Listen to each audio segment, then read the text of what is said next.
Shri Gurubhyo Namaha Harihi Om Sumukascha Ekadantascha Kapilo Gajakarnakaha Lambodharascha Vikato Vignarajo Vinayakaha Dhumaketurganadhyakshaha Palachandro Gajananaha Vakratundaha Surpakarno Herambaha Skandapurvajaha Suklambaradharam Vishnum Sasivarnam Chaturbhujam Prasannavadanam Dhyayet Sarva Vignopasantaye Yasyat Varadavaktradhya Parishadhya Parasatam Vignam Nignanti Satatam Vishvaksenam Tamasraye Gurur Brahma Gurur Vishnu Gurur Devo Maheswaraha Gurur Sakshat Parabrahma Tasmai Shri Gurave Namaha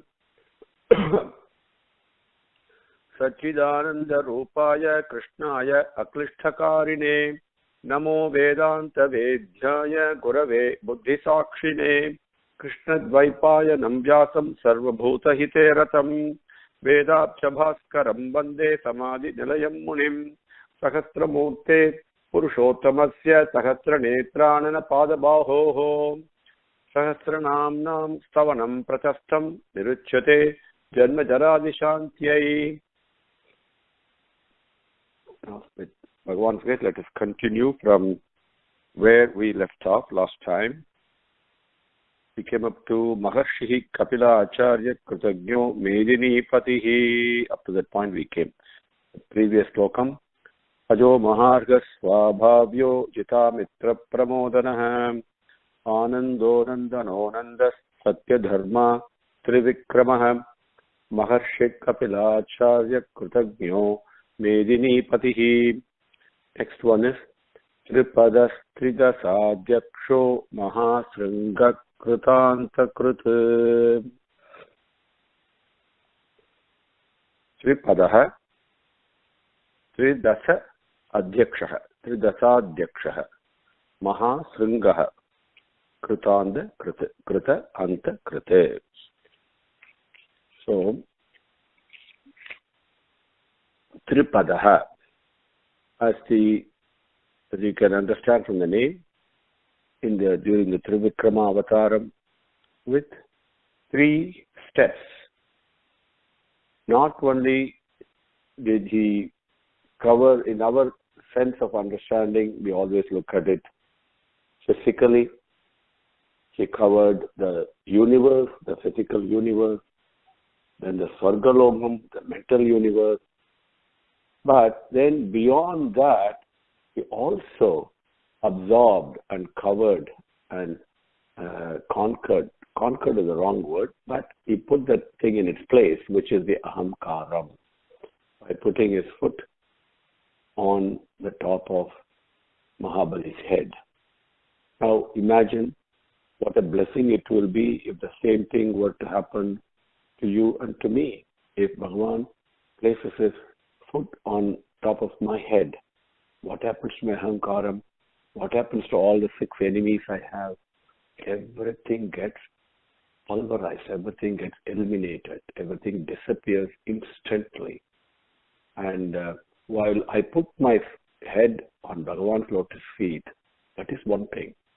But if Bhagavan himself puts his foot on my head, that is the greatest blessing. And that is what he did. Now, Tripadaha also means in our lives, there are always 3 things that are there, right? And all the 3 things are Bhagavan's 3 feet only. Bhagavan has taken 3 steps, even though he is only one. Ekameva Advitiyam Brahma. He is only one. Ekam Eva, only one. Advitiyam, not 2.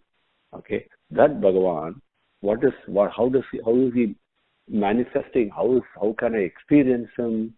Is while my mind is doing all kinds of chakras and all that.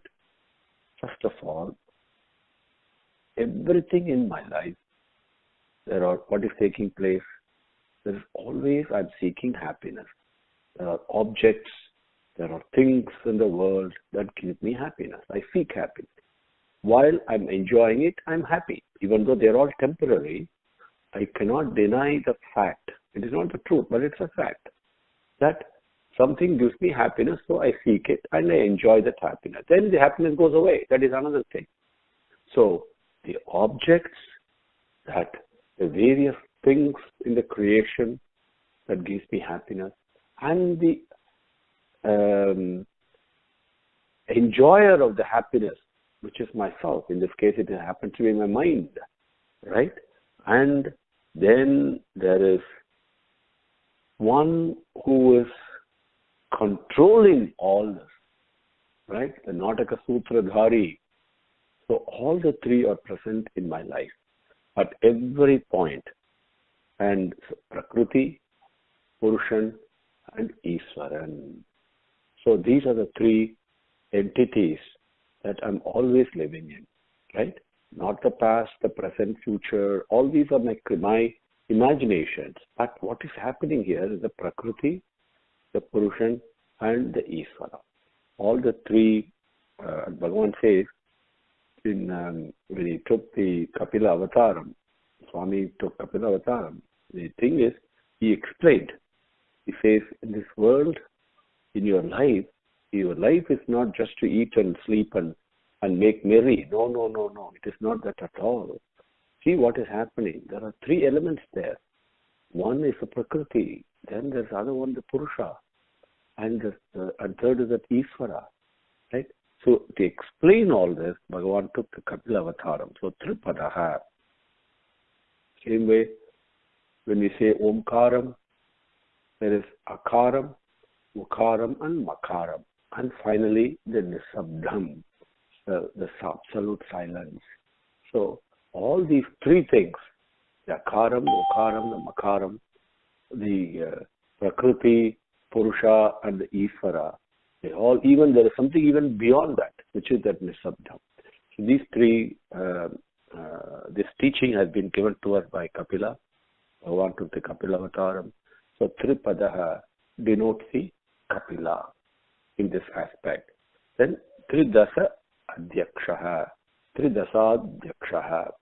Tridasa, 3 means 3. Dasa is 10. So Tridasa Adhyakshaha. That there are, in my life, there are three things that, in addition to the thing we covered, another thing what is happening, there is a Jagrata Avastha, there is a Sapna Avastha, and there is a Sushupti Avastha. I'm experiencing my life in three distinct phases, if I can put it that way. One is what I call as a waking state, when I'm up and I'm no longer sleeping, I'm moving about, interacting, and in this physical world and my imaginary world. Then where my senses are active, where my mind is active, so I'm moving about. Then there is a Swapna Avastha, the dream state, where my senses are not active at all. All the senses are dormant. Only thing that is active is my mind. Then there is a Sushupti Avastha. Even the mind is resting. It is not active. So I'm in all these three phases. That is Tridasa. Now the Adhyakshaha means one who, Adhyakshaha is the leader, the controller, the master, like we say Ganadhyakshaha, right? So that Adhyakshaha means leader, the controller. So Tridasa Adhyakshaha, one who is controlling, one who is the master of all these three avasthas, all these three experiences. Then Tridasadhyakshaha also means at the time of dissolution and disappearance, when the creation is absorbed back and everything is still, there's no creation, everything is suspended, so to speak, right? Then at that time, Bhagavan comes back in the avataram as a Varaga Swami, the Varaga Rupam. Then he protects Brahma and various devas and all that. They're all, in the time of Pralayam, this physical universe as we call it, it can disappear. But the Rishis and Brahma, they all go to Satyalokam. Then Bhagavan is protecting them. That is in the form of Varaha Swarupan. So Tridasadhyaksha also points to the Varaha Avataram. Mahasringaha. Then in the Pralayam, the time of Pralayam, when our physical world, what we call as 8.4 million types of creation that take place, that's all suspended. There is nothing there. And at that time, this is the night time of Brahma, isn't it? So Brahma is resting. All the rishis and everybody, all the Saptarishis and all that, they all have moved to the Satyalokam where Brahma is. At that point, then when the creation begins again, Bhagavan comes again, Varaha Swarupam, and brings the Mother Earth that is submerged in the waters, and he brings it back up. So also Mahasringaha, it also denotes that the boar has got, the Varaha Swami is the form of a boar. And the boar has got a very pointed nose, right? Very hard and extremely pointed nose. And that it denotes that. Mahasringaha. Krita Anta Krite. Bhagavan, while in his lila, in his play, creates all this, which is the creative power in our mind that creates everything else. Then Antakrita, all the thing that is created is also, the end has also been prescribed and created by him. And that means he is the one who, all the appearances disappear while he also causes all the appearances. And anything that appears in this world, we all know, also disappears, right? So the Antakrita, Krita Antakrita. Mahavaraha denotes Bhagavan. Maha means gigantic. Remember, he brought Mother Earth, submerged in the water, and fought with Hiranyaksha. And this Varaha Swami was extremely gigantic, it was. And Sveta Varaha Kalpe, we say, in the this particular time frame that we are all living in today, it is the day of Brahma that is called Sveta Varahan. Sveta Varaha Kalpe. Kalpa means one day of Brahma. Now, that is Sveta Varaham. In this, why it is called Sveta Varaha Kalpe when we do all the Sankalpam? Sveta means white. In this beginning of this particular creation, while Brahma has been charged and assigned the duty of creation, and the creation goes on day and night. Daytime, Brahma's daytime, everything appears. Brahma's daytime, everything disappears. And then next day it comes back again. So this play is going on. In this particular day, when the day of Brahma began, the creation is about to begin. What happened? Brahma saw from his nose came a small ball. And I was watching it in great amusement because the creation is taking place by itself, not by Brahma. Brahma is just an agent. That's all. But there is a creative power that is even beyond Brahma, that created Brahma himself. And that power manifested itself like a small ball came out of the Brahma's nostril. And then it grew and grew and grew and grew. And Brahma was watching it in great joy, in great pleasure. And it became such a huge, and that's the Varaha Swami. It took the form of a boar. And the boar grew in size, so gigantic it grew. And while Brahma was observing, this thing went inside the ocean and came back up, carrying Mother Earth. That is the way our Rishis describe what happened. Then when it brought back up, and who put the Mother Earth underwater, submerged the earth underwater, what does it mean? That means when there's so much atrocities take place, okay, where is the life on earth, right? We know, we can see even now in our own limited activities, all kinds of hurricanes and cyclones and floods and tsunamis and all take place, right?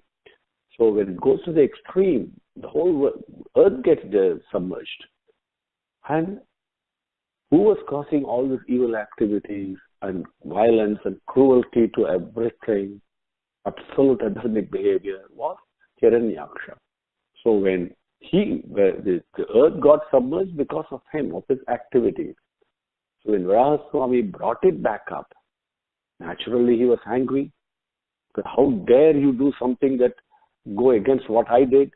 So the fight took place. That's what that Mahavaraha denotes the Varaha Avataram. And this Varahaswami describes in the Vishnu Puranam, when picture a lotus flower that is in full bloom, and when the lotus flower is in full bloom, most of us don't get to see lotus flower here in USA. But whenever you go to India, especially Kerala and South India and all that, you can definitely see lotus flower and look for it because it's a great sight. And because all our scriptures all give the upamanam, this comparison of Bhagavan to the beauty of a lotus flower. Okay, we say Padmahastam, Padmanetram, Padmaksharam, right? Padmapadam. Everything is related only to lotus flower only. So what is so beautiful about this? So you got to go enjoy that. Next time you go to India, look for the lotus flower, fully bloomed. Then the petal on that lotus flower, how beautiful it is, how soft it is, what is its shape, right? Then with that petal, it describes in Vishnu Puranam, that is how Bhagavan's eyes look like, and they're so beautiful. It reminds you of the petal of a fully bloomed lotus flower. And the figure was dark blue.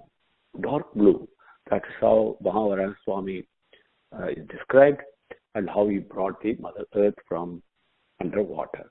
So Mahavaraha Govindaha, beautiful name. The Govindaha was the name after the Govardhana Giri, that Leela, that manifestation of Bhagavan, indescribable prema that took place there. You have to picture all this. And if you yearn for it, you'll get the darshanam also of what happened. But you can at least picture and why you did it, the intention of, and Swami says, it is not what you do. That doesn't mean anything to me. All the service you do, all the worship you do, all the prayers, they all mean really nothing. But he looks for the intent, the feeling behind what you do. And that is what attracts Bhagavan. And so we have to look for that. Why did he lift the thing, right? Not to show off his power. We say, yes, all the people came and gave protection like an umbrella and all that. No, it is not that. It is much, much more than that. What was he showing? He got to enjoy that amazing incident. And this thing really happened. It is not like a story. It is a history. And not that far back into our history, 5,000 to 6,000 years ago, maybe in that time frame. Now, when he did that, and all of us, or most of us, definitely me, I can talk about myself, we all have ahamkaram. We all have the sense of accomplishment, sense of pride, and the sense of feeling that I am doing this, I have achieved this, right? I am great, right? And this tendency to compare myself with others all the time. I'm greater than him, I am this, I am that, that feeling. How do you nullify that? Who can actually conquer that feeling? Only love can conquer that. That is the story of Govardhana incident. Bhagavan, the Swarupam of Prema itself, the Prema Swarupa, what did he do? The Ahamkaram was exemplified by Indra. So he conquered him. When, this is the beauty of what we call as our 6 enemies that is within us, each one of them becomes a pussycat, really, when Bhagavan shows up. And very quietly, they all submit themselves to him. And very quietly, and reverentially, and instantly, and immediately, without delay, they all submit to him, to that love.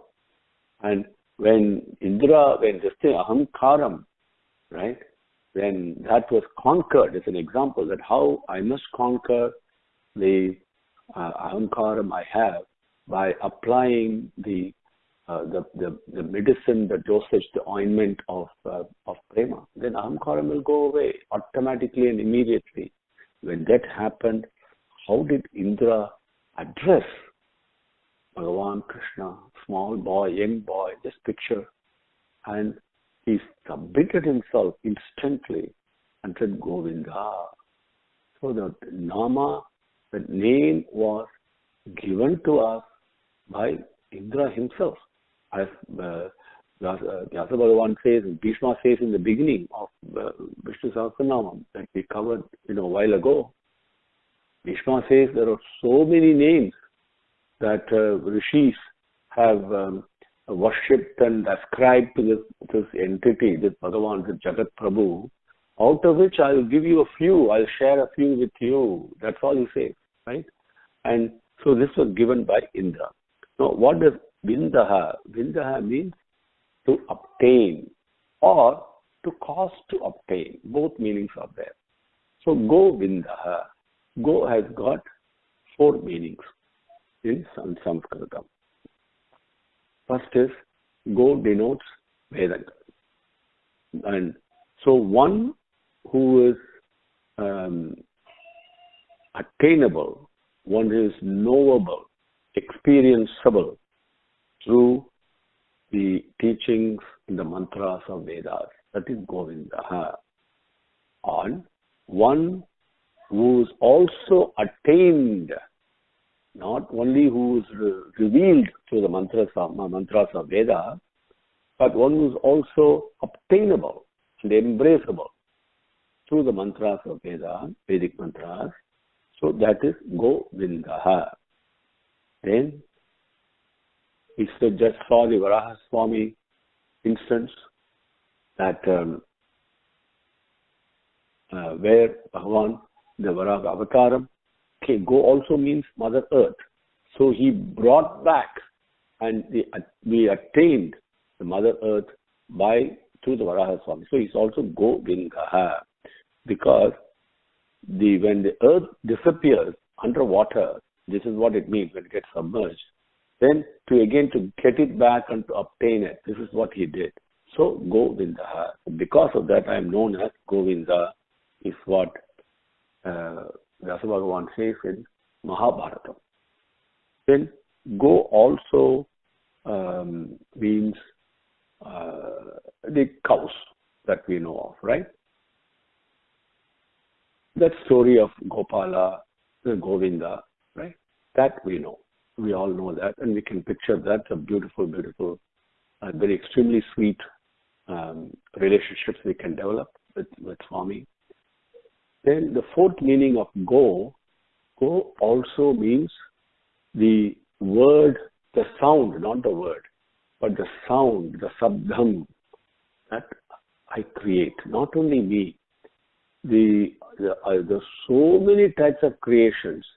They all create this sabdamayi. So Bhagavan is sabdamayi, characharamayi, anandamayi, and all that we say. He's present in his various forms. So the sabdam that is created, right? And when the sabdam is created, where does a sound come from within me? Have you ever thought about it? How does it come from the Mooladharam? Now, there is a whole science has been prescribed, has been taught. It's called the Sikshavali in Taittiriya Upanishad, where through the science of sound, using sound, the sabdam as a vehicle, you can attain Bhagavan himself. He is knowable through the sound, and he can be obtained through the sound itself, through sound itself, not through the sound, through sound. So he is revealed in sound.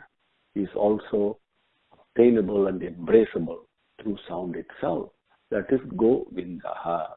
So the Shikshavali says, the sound you make, if you just do the reverse engineering and travel backwards, right? Now the sound that I utter from my mouth, that creates it, we call it words, we call it sentences, whatever, that doesn't matter. We call it languages. Those are all language of the mouth. But there is a language of the heart, which is always constant. It never changes. And so the moment I focus on the sound that is emanating from my mouth, and then I said, where it is coming from, where is it coming from? And then go to its origin, travel backwards into it, using the sound as a vehicle. I go to its origin of that sound itself. That is Govindaha. So, Mahavaraha Govindaha. Sushenaha. Sushenaha means Bhagavan, there are infinite ganas. We say Ganadipati, Ganadyakshaha and all that, right? And immediately we think it's only Pralayar and all that. No, that's all. Our name given by us. It's the same entity that appears different ways. But these ganas are the various impulses and the various sources of power and the manifestations of power in our own life and the various, what we call as obstacles. They also have a power. Anytime you get an obstacle, that obstacle has also got certain power, right? So all these things are manifestations of Bhagavan only, right? And they're all the Sushenaha. They're all not only that Bhagavan is the Adhyakshaha of all this, the controller and the master, but all these manifestations, the effulgences that take place in our life, they're all supreme and sacred and so beautiful. They're wonderful. So that's Sushenaha.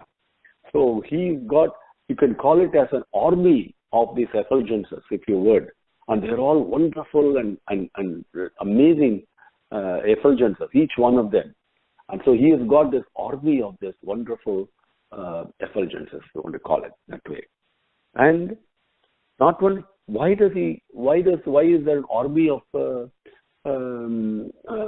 these effulgences? The moment we say army, we immediately think it is come there to attack and win over something, right? Not necessarily. This army of effulgences can also be extremely attractive. Why? What does he do? All the people like me who are all immersed in the samsaram, in the pleasures and pains of this world, I have to be rescued. So these various effulgences happen in my life, attracting me and repelling me and all that, so that I can find my right path, and they attract me finally to the origin.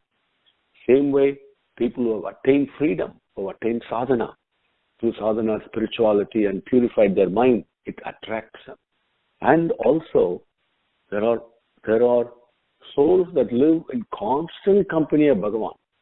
These various effulgences are also attracting them to the source of prema. So that is Sushena. Kanakang Gadihi. Now, when we picture Narayana, for example, we say Shankha Chakra Gada Bani, right? Immediately we have Shankam, Chakram, and that's the way we normally go to a temple, that's the way we see. But the hands, we say Chaturbhujam, we say he has got 4 hands. That's the way we picture it. And that's beautiful, okay? Because it's an unpicturable form, we have to assign a form to it. And that is fine. But then, these 4 shoulders, Chaturbhujaha, one of them is beautifully now giving us Abhayahastam, the other one is carrying the Gadai, the mace, another one has got the Chakram, another one has got the Shankam. That's a real picture. Now, what happens on the shoulder itself? The shoulders themselves are also wearing very beautiful golden ornaments. Okay? It is like an anklet and a bracelet. It's like that. shoulders also have very beautiful ornament, a circular ornament around them. That is called Kanaka Angadi. That is, Kanaka is actually, it is not only gold, like it's purified gold, and as they say in Telugu, they say Bangaru. Bangaru means it's impure gold, like the gold thing that we use for various ornaments. They're all not 100% pure gold. And Swarnam is pure gold. Okay, that is why the Hiranya Garbha and all that, it is Swarnamai, it's absolutely pure. This Kanaka here describes, it's a gold that is beyond what is available in creation. It is an effulgence, that golden hue that we have. And that shoulder ornament is what Bhagavan is wearing. Kanakang Gadihi. Guhyaha. Now, Guhyaha with Swami Grace we'll take up in our next class. So today we covered Tripadastridasādhyaksho Mahasringakrutandakruta Mahavaraho Govinda Sushena Kanakangadi. Om Shri Gurubhyo Namaha. Hari Om. Samastalokaha Sukhino Bhavantu. Samastalokaha Sukhino Bhavantu. Samastalokaha Sukhino Bhavantu. Om